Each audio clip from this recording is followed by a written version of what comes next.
Hello everyone, this is Dr. Hatami. In this video, we're talking about the different types of blood vessels. Blood vessels are part of our cardiovascular system,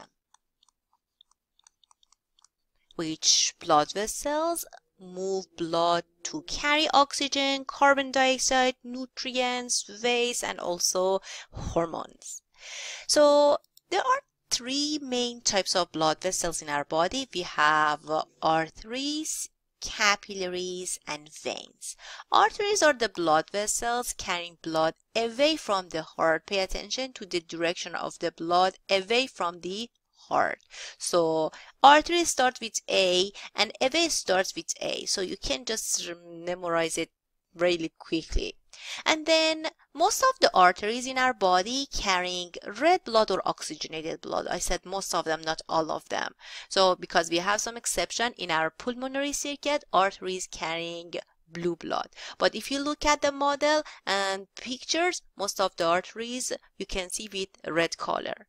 And then capillaries are the smallest blood vessels gonna be found next to the cells, and then we have the exchanges of material between blood and cells in the capillary level.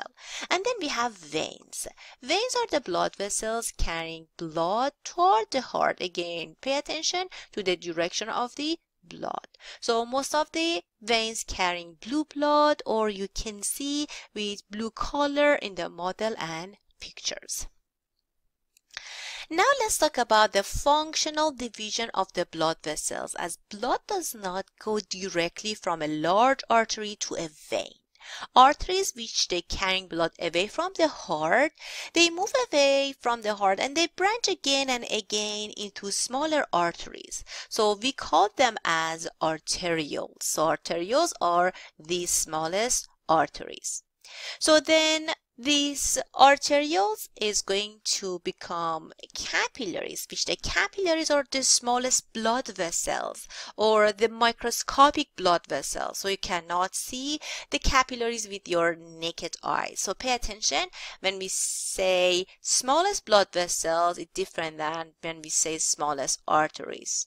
Okay, so capillaries are the smallest blood vessel, which they are the thinnest type of blood vessel, as the exchanges of gases, nutrients between blood and interstitial fluid happening at the capillary level.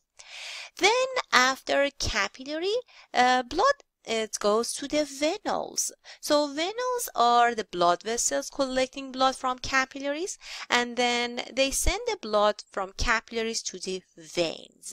They carry mostly actually like blue blood, and they send the blood to the veins, and then vein is going to carry blood back to the heart. Larger veins, they have valve to prevent backflow of the blood, and at the rest, most of the vein gonna be found in our veins. That's the reason we can consider our vein as the blood reservoir.